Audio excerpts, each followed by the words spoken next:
So Sargon and James Alsop have been getting into it about identity politics and whether identity politics inevitably leads to authoritarianism and totalitarianism.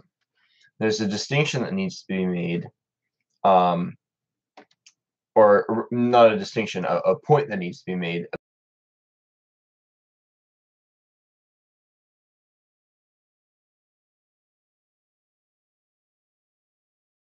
All politics eventually does come down to identity. The question is not whether we live in an identity politics world or not. It's at what level of identity um, is what level of identity is most relevant for our politics. So the fundamental question of Japanese politics is who is Japanese. The fundamental question of American politics is who is an American. Some people in the alt-right are saying only white people are Americans. Um, some people in the left-wing position are hold that not only is everyone an American, but in some sense, no one is an American. There's no such thing as an American. And our politics incorporates everyone, not just this defined group. And there's all sorts of positions in between, including, say, everyone who holds these values is an American, say. So, so the question of identity, and no amount of reading Loki is going to get around this problem, because the limits of power, the authority of government is constrained. We can't control everyone or everything. There has to be an in-group and an out-group, just like there is in a family. And frankly, this is how we work um, at a moral level too.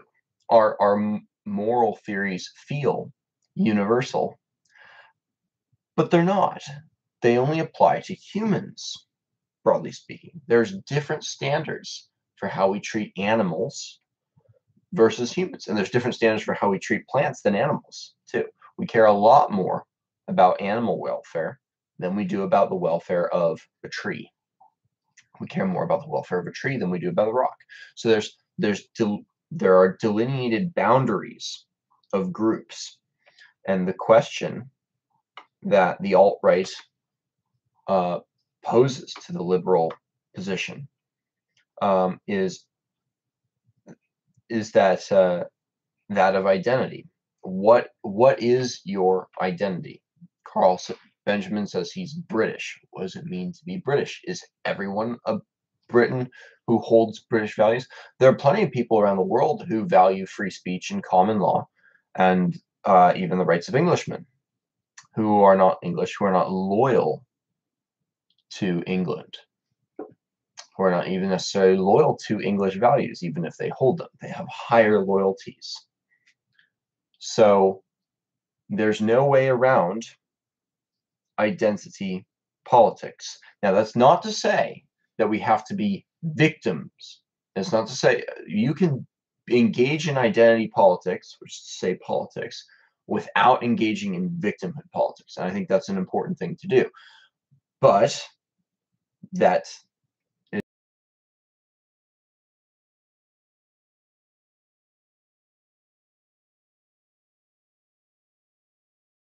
to be decided, and you cannot reject identity politics.